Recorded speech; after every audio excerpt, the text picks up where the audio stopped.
Hello everyone, Argsy here. Welcome back to another episode of the Canadian Cattle Farmer on Chilliwack, British Columbia. Now, I'd just like to say a huge thank you to everyone who commented on potential causes for the issue we were having with the grass last time. But it was simply solved by Chumpy Farmer himself, the creator of the map.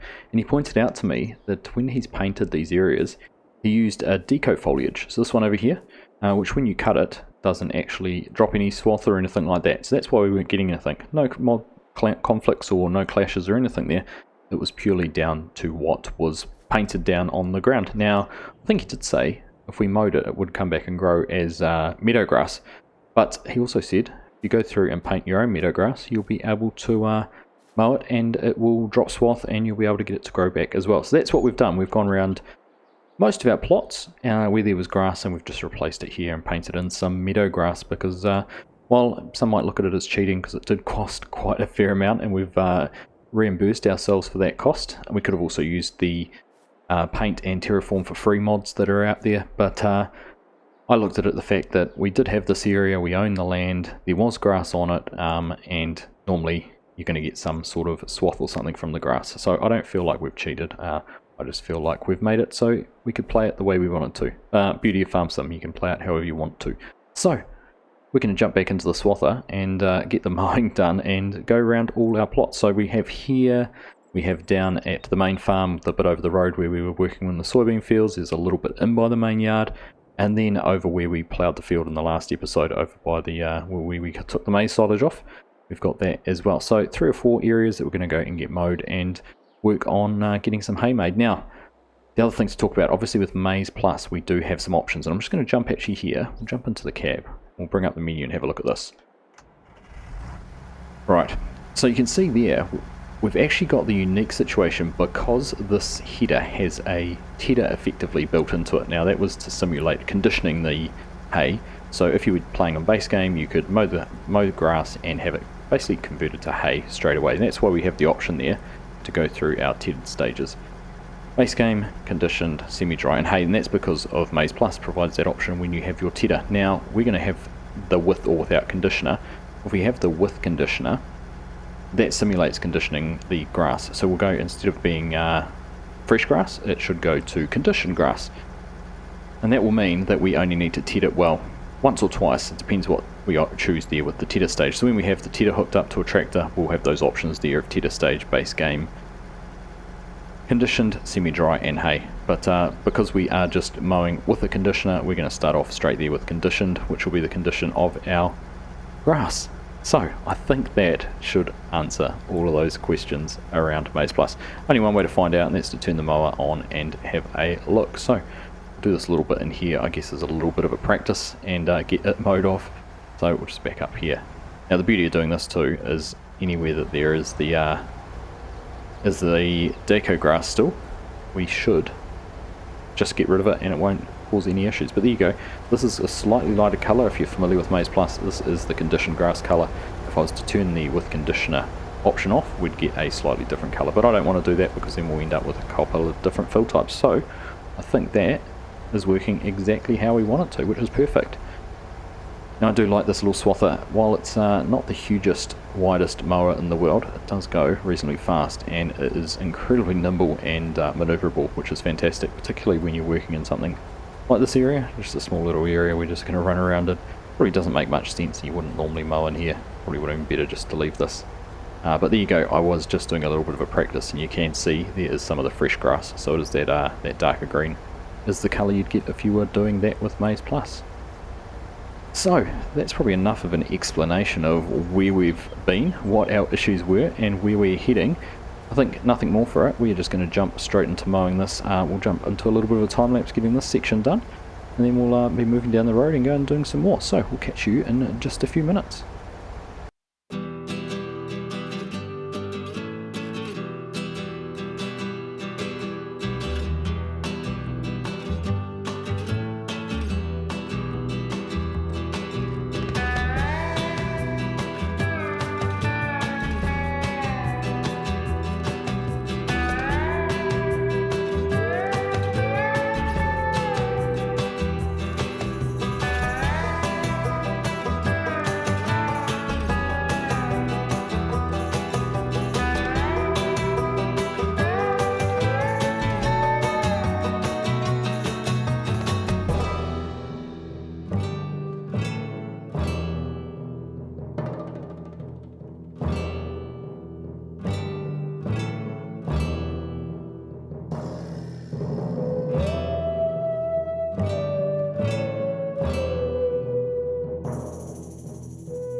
So there we are, first field, or not really a field is it, but first pasture mowed, meadow mowed, or whatever you want to call it. There's quite a bit of grass on there actually as you look around and see all the rows and swaths and everything there, which is good. It's gonna go a long way to giving us a decent amount of hay for our food. I know a lot of people have commented that Maize Plus is pretty hungry on the food, so we're going to need a lot to be able to keep our animals happy. But one thing I was just thinking about as I was mowing around this awkward little bit here in the middle, what I might consider doing, I know by Chumpy Farmer when he made the map why this spot is here, because it mimics what is here in real life, but I might actually plough this up, make that into one big field, a grass field for that, and then we might actually create a new entrance just down in here, right next to the cow barn, and in here somewhere we can get down the sides both ends and access that and have some space and just a little bit of a yard so we can service that area. That'll give us a decent little field in there between the barn and the house, work around the house as well. I think that could be a good solution to making that just a little bit more usable. And as you can see, the harvest store down there in the distance, we're not too far away from the main yard, so it's not going to take us too long to go back and forth from that spot. So that is going to work very well. Now, just another thing to point out, I did while I was painting the grass, I actually painted meadow grass into all the cattle pastures.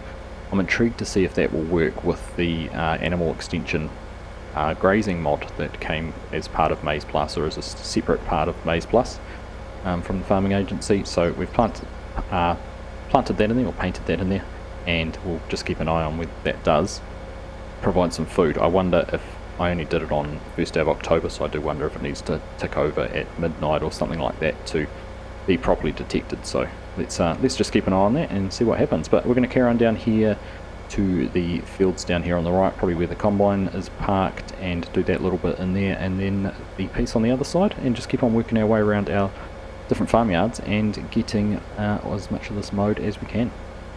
Here we are, meadow number 2 between the two fields. This one's going to be a lot easier to do because it is a much more regular shape. So we're just going to jump straight in here again. We'll get this one done, we'll jump over to the one there around the house, or around that next house. Then I think we'll head down to where the maize field was. So we'll carry on going and we'll catch up with you again very soon.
Now tell me, is it still a row of shame if it's grass or not?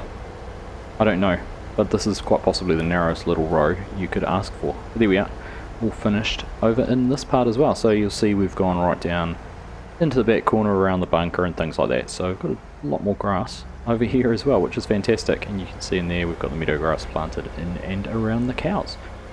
So I think there is one little patch left up by the main farm, but I think it's going to be a little bit hard to get to because it's in past the soybeans, which haven't been harvested yet. So we might just leave that for this time and worry about it for another day. So we'll head on back up. We're going to leave this back at the main yard. That was part of the idea of the yard build as well, being able to bring all our equipment back down to the same site and have it all in one spot.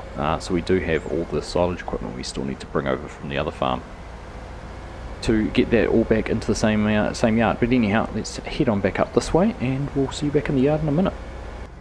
So just over there in the corner you can see that section up there. We did put the meadow grass in there, but I think we'll leave it. I don't think we'll worry about it now.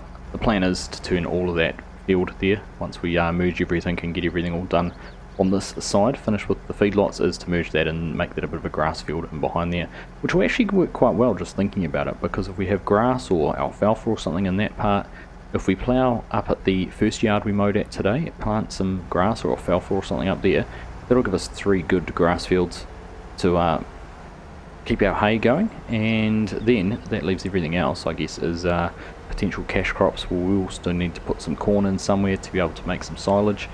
So I think everything's starting to come together quite nicely, I think. So we'll get this parked up here in the shed and we'll make a decision on what we're going to go do next. So I just thought we'd come out and scout some of our crops. These are the next soybeans which will be ready. This field, one over there, and the one over the road, and that is the last of our soybeans to harvest. But I was just looking at all these weeds in here, and we've got an expected yield of only 5 tonnes, 79%, with a potential of 89%.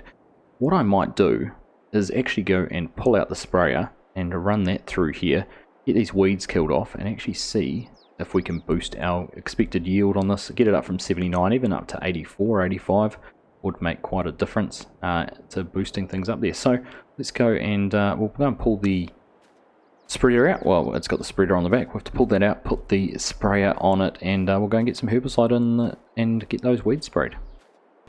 So over here by the liquid silo, and it's currently empty, so if we just walk up and stand next to it right about here, you see we've got an option there to put some herbicide in. Now we're not going to buy too much because we only need enough to spray a few fields. I think we might get 5,000 litres. That should keep us going for a wee while. $6,600. Now with that full, we should be able to jump up in here, and it's now saying we can fill from there with the herbicide. So that's fantastic, working out very well. Now I was just looking, just have a look on the map while that fills up. So 147 was the one I was going to spray with weeds, but I also noticed that the 2 over the road, which we still have to harvest, both have weeds in them as well. So we will go and get all 3 sprayed, and that will give us the best chance to get the best yield possible out of our soybeans. There we are. Good thing we bought 5,000 litres because we used pretty much all of it. Now I'll get around here. Nice big boom on this. It shouldn't take too long to get done at all.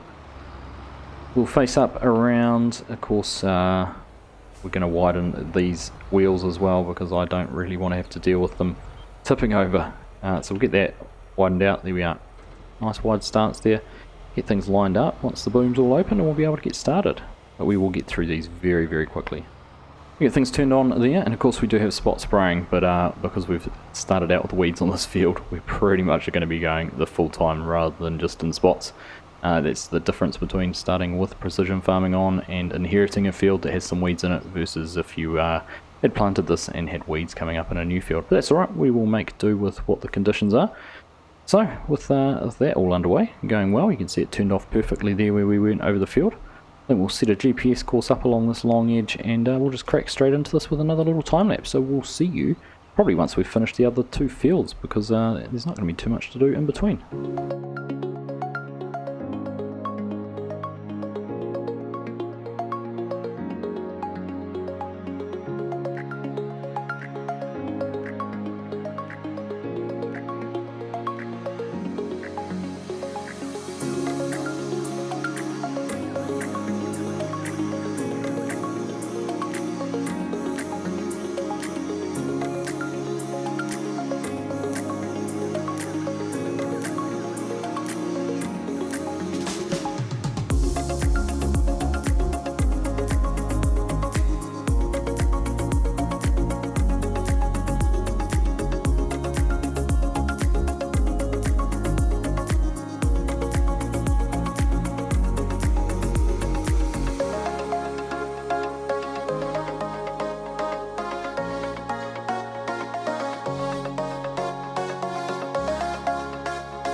Alright, well there we go, we're finished. I thought I still had another pass to do, but I remember now when we came back after refilling, we went down the left-hand edge there and came straight back down on the right before going across the headlands. Which is great, because I was getting nervous that I went and bought 2,000 litres more herbicide to get enough done, and I thought we were going to run out. But let's just check the map and see how things look. And there we go, everything is looking nice and brown. So I'm just going to jump out here, because I think our expected yield before was... Wow, this is actually looking pretty good now, 116 and potential 125. This must be on some better ground. So we'll go back over and compare it, because I know we looked at it specifically over in the field by the yard. So we'll go and have a look at there. We were on 79%, so I'm intrigued to see how much getting rid of those weeds might have boosted that yield. Oh, you gotta laugh sometimes, don't you? 1%. Extra 100 kilos per hectare. So not a huge benefit at all for getting rid of those weeds. But it looks much nicer, doesn't it? Without all those flowers through there. Oh well, it was worth the experiment to try and find out whether it was worth it or not. Probably wasn't, I would argue. We spent, what, 8-9 grand on herbicide? And if we get, how many hectares are there in here, does it say? Doesn't say, but if we were to increase our yield by, well, we need 10 hectares to do 1 tonne extra. That probably isn't going to make much of a difference to our total yields, is it? So there we are, another successful day for the Canadian cattle farmer. Nice to get that grass sorted out once again. Thanks to Chumpy Farmer for his advice on what we needed to do, and to everyone else in the comments who left suggestions. I'm just pleased it wasn't a mod conflict, and we've been able to carry on with everything that we had and work the way we were wanting to, which is good. And like I said, it was good to get those weeds sprayed, even if it didn't show as much of a potential yield bonus as I might have expected. So it is what it is. It's nice to get rid of them though. And we do get a little bit better, a little bit more, which is good. So next time I think we will probably be moving forward another day. We'll be into the second part of October. Hopefully we'll be able to get in and ted the grass. I was thinking about that while we were moving around. I'll probably go for only tedding once, so we'll try and get it tedded straight to hay, and then we'll windrow it. So that is the plan. Whether we do it all in one day, I'm not too sure. Realistically, I'd like to leave the hay to dry a little bit more from being tedded to turn into hay. That's normally what would happen. There'd be some period between that last ted and being windrowed to make it into hay. So we'll see whether we do that. It might just be a case of we need something to do, and that is all there is to do. But that will be for the live stream on the weekend. So as always, hope you've enjoyed that episode. Thank you all very much for watching, and I'll catch you in the next one.